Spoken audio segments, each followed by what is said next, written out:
missionária Jaqueline soube que ela estava aqui em Belo Horizonte, justamente na semana Cristocidência, né, irmã? Que nós marcamos aqui esse nosso encontro missionário.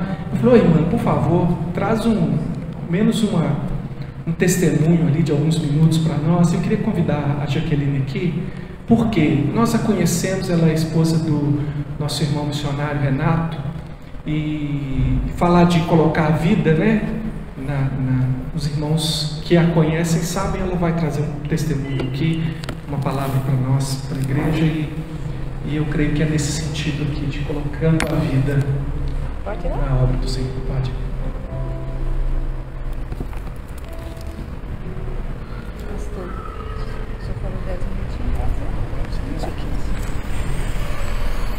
Boa noite, irmãos. A graça e a paz do Senhor Jesus. É bom voltar aqui e ver que a igreja está aberta, está todo mundo podendo congregar, porque quando eu saí daqui o ano passado, as igrejas estavam fechadas, né, só tinha o limite, né, mínimo de pessoas, máximo de pessoas, e agora é bom congregar.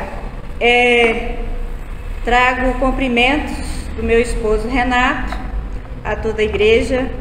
Ele não veio porque o trabalho lá está todo vapor, e eu vim aqui para resolver algumas questões da nossa casa, mudança, venda de algumas coisas, e também questões familiares. E aí o pastor ficou sabendo que eu estava aqui e ele me convidou para vir. Então eu fiz aqui um resumo, eu não vou pregar não, viu, pastor? Eu fiz aqui um resumo dos últimos acontecimentos, porque, para ser bem sucinta, tá? Agradecemos muito a oração dos irmãos, dizemos que ainda continuamos precisando dela, muito. Eu e Renato estamos ali na cidade de Gaúcha do Norte, no estado do Mato Grosso. Fizemos um projeto para trabalhar com os indígenas do Alto Xingu. Então a cidade, nós estamos morando na cidade, porque não podemos morar dentro do Parque Xingu, não podemos morar, então nós estamos morando na cidade, que é assim, uns 30 quilômetros do parque. Então o nosso acesso lá é bem fácil, digamos assim, né? Apesar de que a estrada é de chão, mas é fácil o acesso. Estamos lá assim estreitando relacionamentos, porque a proposta dos primeiros 6 meses é conhecer o local, conhecer as pessoas, fazer amizade. Então os primeiros 6 meses nós tiramos para fazer isso. E nesses 6 meses nós encontramos muitos desafios. Graças a Deus nós fomos muito bem recebidos, tanto pelos indígenas quanto pela população. Nós temos livre acesso à aldeia, nós temos livre acesso a eles. Eles nos convidam para participar de festas na aldeia. A nossa casa está aberta, eles estão sempre lá, desde as 6 da manhã até as 10 horas da noite, porque para eles lá não existe horário, existe tempo, né? Então existe tempo. Então assim, houve uma aproximação, coisa de Deus, que eles nos consideram como irmãos e nós também o consideramos como irmãos. Não houve aquela empatia de religião, de missionário, não houve. Houve realmente aquela empatia, não, como é que é? Antipatia não, houve uma empatia, né? Empatia, graças a Deus. E aí a gente começa a descobrir os desafios, né? Nós elaboramos um projeto para 2 anos, e como sempre acontece, irmãos, como sempre acontece, e eu gosto que isso acontece, o projeto teve que ser engavetado. De Deus, é Ele quem manda, a obra é dele, é Ele quem faz. Nós vimos um contexto totalmente daquele que nos descreveram, porque a gente não conhecia o lugar, então é um contexto totalmente diferente. Lá nós estamos lidando com indígenas, gaúchos, nordestinos. Então são vários costumes dentro de uma cidade tão pequena. A cidade tem 7.000 habitantes, tem 8 ruas, a cidade. Então é bem pequenininha. E lá tem indígenas de várias etnias, são 16 etnias diferentes. E cada uma com sua cultura, por assim dizer.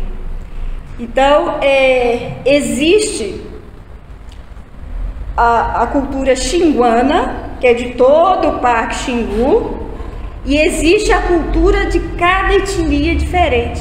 Então, às vezes a gente bate lá em casa, bate palma, a gente atende, aí tá entrando indígena, eu fico assim, ai meu Deus, ele é o quê? De qual etnia? Porque tem etnia que só come peixe, tem etnia que só come caça, tem etnia que não come carne vermelha de jeito nenhum. Eu falo, ai. Então você tem que saber quem é que você está recebendo em casa. Então isso para nós é um desafio muito grande, né? Essa questão do conhecimento. O Renato está trabalhando com eles, né? Com o futebol, é uma linguagem universal, eles amam o futebol. E para isso o Renato está trazendo eles para a cidade. Só que nós temos um outro desafio. A cidade não aceita eles. Eles são rejeitados. Assim como os negros também são rejeitados na cidade. Quem conhece meu marido sabe que ele é negro. Renato, graças a Deus, é um homem lavado e remido no sangue do Cordeiro, e onde ele vai, ele faz sucesso, entre aspas, tá? Mas é uma pessoa que conquista pessoas, ele é um evangelista nato, é um dom que Deus deu para ele, e ele reúne pessoas mesmo. Mas ele tem sofrido muito com preconceito, muito. É uma cidade que tem a mentalidade colonial. Eles ainda acham que os negros foram feitos para trabalhar braçalmente. Mas isso aí, Jesus já quebrou em nome de Jesus, e Renato está conquistando espaço. Ele já está lidando com os políticos, com as autoridades, com o secretário de esporte. Ele não vê barreira nisso. Quem está lá vê, mas ele não vê. Graças a Deus por isso. Então isso aí também é um desafio.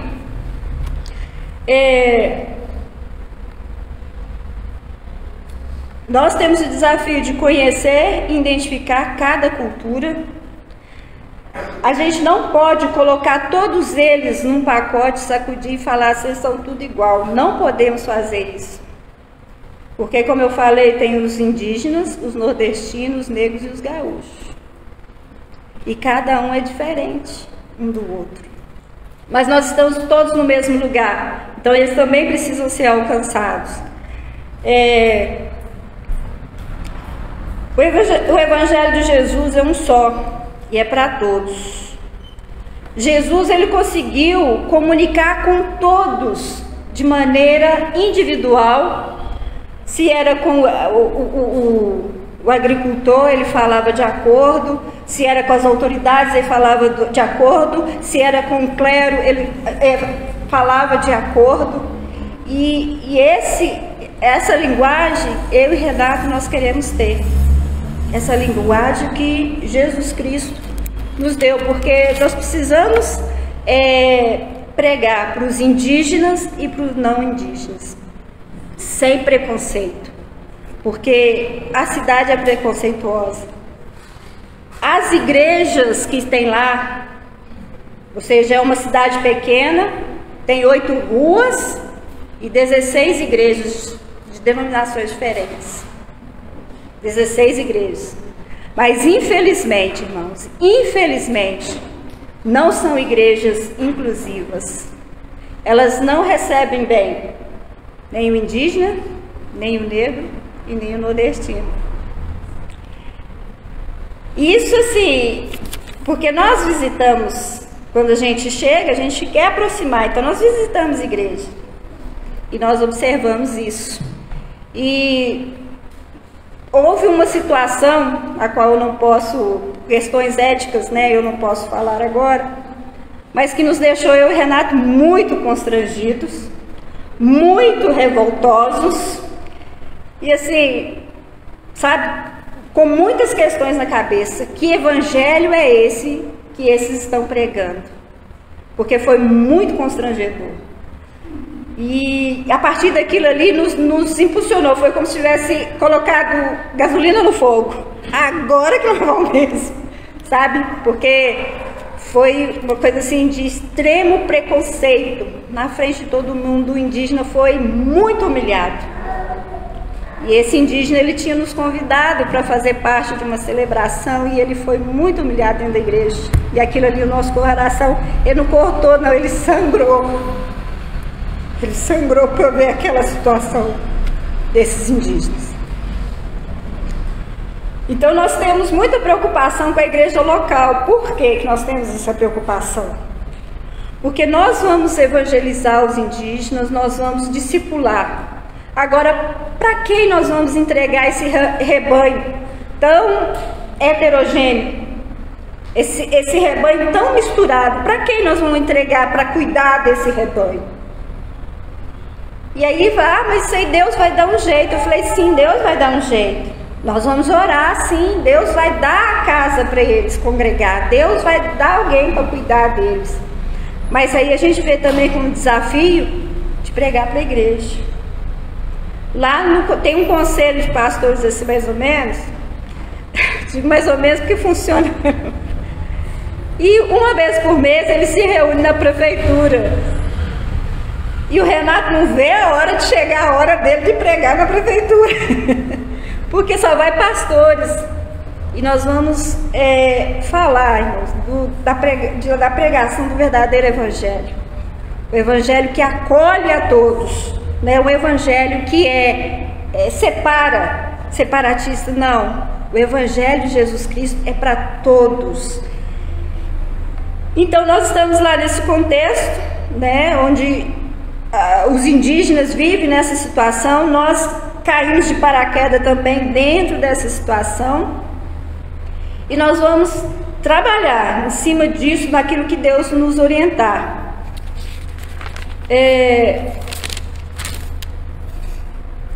Em Mateus 11, 28 fala assim: veio a mim todos os que estão cansados e eu lhes darei descanso. Mateus 11, 28. O evangelho da inclusão vem a mim? Todos, não é alguns, não é só esse, aquele, os ricos, o pobre, o branco, o negro e o índio, não é todos, é todos. E esse vai ser a mensagem que a gente vai levar para eles. E os indígenas, eles sofrem muito, além do preconceito, entre eles mesmos há uma divergência, há uma indiferença de etnia para etnia. E eles, pelo fato deles cultuar a pagelância, né, quando eles ficam doentes, quem vem é o pajé, para tirar os males, seja feitiçaria, seja doença, seja o que for. Porém, os pajés cobram, e caro, para poder curar o doente ou tirar um feitiço. É de 2.000 para cima, viu? É de 2.000 para cima. Então, eu vou contar para vocês aqui um testemunho só. Quando o Renato foi lá da primeira vez, eu não fui, ele foi sozinho, conheceu o terreno lá, o local e tudo. Havia uma senhora, ela é esposa do cacique da aldeia. Já fazia 8 meses que essa senhora estava na rede, doente, ninguém sabia o que ela tinha. Os médicos, muito menos, todo mundo falava que era feitiço. O pajé veio e fez a limpa na aldeia, levou tudo que eles tinham para poder curar a senhora. Porém, quando o Renato esteve lá, véspera do Renato vir embora, o próprio cacique falou assim: vai lá orar pela minha esposa. O Renato foi lá e orou. Quando passou, acho que 2 meses que o Renato voltou, essa senhora já não estava na rede mais, ela já estava andando, ela foi curada e ela está forte, saudável. No sábado, sem ser sábado que passou, no outro sábado nós fizemos comemoração do Dia Internacional das Mulheres. Nós reunimos as mulheres indígenas e essa senhora estava lá. ela trata o Renato como filho e me trata como nora. E nós dois chamamos ela de mãe. Então é isso que a igreja precisa entender. A igreja, não sei se brasileira, ou a igreja do mundo, a igreja de Jesus Cristo que está aqui na terra. O evangelho é para todos. E a igreja tem que saber acolher esses discriminados. Então, a nossa oração, eu, Renato, todo dia de manhã a gente faz o nosso devocional.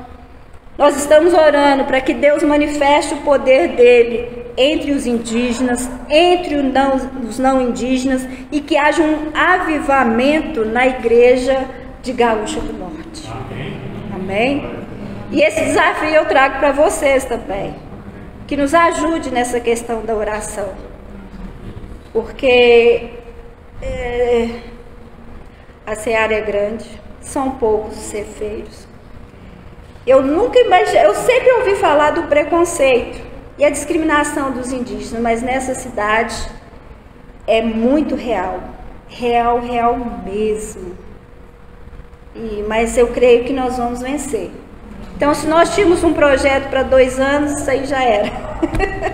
Agora acabou esses 2 anos, vai ser por tempo indeterminado. Eu já vim cá vender as coisas, já desfazer da minha casa, que agora minha casa é lá, meu povo é lá. Amém? Então, irmãos, é isso. Deus abençoe vocês. Muito obrigada. Fica só um pouquinho. Irmãos, é muito bom desafios. Porque se não há desafios, a gente é capaz de achar que é na nossa força. E eu me lembro aqui, os irmãos também devem se lembrar, quando os irmãos estavam em Moçambique, uma vez o Renato compartilhou aqui com a gente, eu não sei se você estava com ele ou não. O desafio lá era o seguinte, ele dizia que, olha, nós pregamos para as pessoas, mas quando elas têm uma referência nos feiticeiros, então eles têm muito medo dos feiticeiros, e mesmo pessoas convertidas, eles acabam se submetendo aos feiticeiros porque eles têm muito medo. Então ele falou que, irmãos, eu estou pedindo, queria que os irmãos orassem pela conversão dos feiticeiros. E às vezes parece uma certa pretensão a gente dizer assim, quem é que a gente quer que converta, né? Como assim vou dizer? Para Deus, quem que? Mas os irmãos lá, vendo a situação, disseram, ousaram, né? Compartilhar que, olha, pessoas assim precisam ser transformadas, porque senão a gente vai continuar convivendo com esse problema de uma igreja que nasceu, estava caminhando, mas que tinha medo dos feiticeiros. E nós oramos aqui pela conversão dos feiticeiros. Quem se lembra aqui que a gente orou por essa causa? E a partir daquele momento a gente começou a ouvir da conversão dos feiticeiros. Os feiticeiros começaram a serem transformados lá. Irmãos, nós precisamos ter desafios nas nossas vidas. Vocês vêm buscar, às vezes a gente se reúne para orar e você crê que Deus pode fazer o impossível na sua vida, não é isso? Não é assim que a gente crê? Quando você tem um desafio que está muito além de você, o que você diz? Senhor Jesus, não é? Então, irmãos, esses desafios, eles estão aqui para ser vencidos. Eles estão para ser superados. Por quê? Porque quando isso acontecer, nós vamos ter certeza que não foi Jaqueline, que não foi Renato, que não foi nenhum de nós, mas foi tão somente o Senhor Deus agindo naquele lugar. E eu queria convidar você para ficar de pé. Nós vamos interceder pelo trabalho missionário, pela evangelização dessa região ali, da cidade Gaúcha do Norte. Gaúcha do Norte. Nós vamos pedir ao Senhor que use os nossos irmãos, que abençoe, que dê sabedoria, dê estratégia, dê recursos e abençoe. Vamos orar assim. Depois nós vamos cantar uma canção, fazer nossos dízimos e ofertas, e aí nós vamos para a pregação. Senhor, nós te adoramos pelos desafios, Senhor Deus, pelas coisas impossíveis para nós. Ó Deus, as coisas impossíveis para nós nos fazem lembrar que existe alguém que nós chamamos de Deus. Ele é acima de toda e qualquer pessoa, força, poder, autoridade. Ele é quem governa, quem está no alto e sublime trono. É Ele quem está operando a obra de evangelização no mundo. É Ele quem está recolhendo os seus eleitos mundo afora. É Ele quem está na dianteira, é aquele que está à frente, é o general, é aquele que comanda toda essa luta. Senhor Deus, estamos em luta sim, estamos nos unindo em oração com os nossos irmãos que estão ali evangelizando a cidade gaúcha do norte. Mas Deus, o Senhor é quem opera, que o Teu Espírito Santo se mova naquele lugar. Ó Deus, que o Espírito do Senhor dê ao Renato e a Jaqueline o entendimento, a clareza, a estratégia e, acima de tudo, Senhor Deus, que o Espírito do Senhor, o poder do Senhor nos acompanhe, ó Deus, para que as pessoas ali possam crer que Jesus Cristo veio, que Ele morreu pelos nossos pecados, que Ele ressuscitou ao terceiro dia, que Ele continua salvando e o seu sangue é pagamento suficiente pelos nossos pecados, que o Senhor Jesus Cristo vai voltar. Oh Deus, que esse povo possa receber o Evangelho e serem transformados por Ele. Senhor Deus, faz assim, Senhor. Nós colocamos a nossa vida diante do Senhor. Oh Deus, que o Senhor nos use, Pai, na intercessão também, que a gente possa acompanhar esse trabalho com oração, ó Deus, acompanhar, Senhor Deus, e também ouvir as boas notícias de que o Senhor tem acrescentado ao reino do Senhor convertidos, novas pessoas transformadas. Senhor Deus, abençoa, ó Deus, em nome de Jesus, quebra as barreiras, Senhor Deus, quebra os preconceitos e faz que ali a igreja do Senhor viva o verdadeiro Evangelho. Nós oramos em nome de Jesus.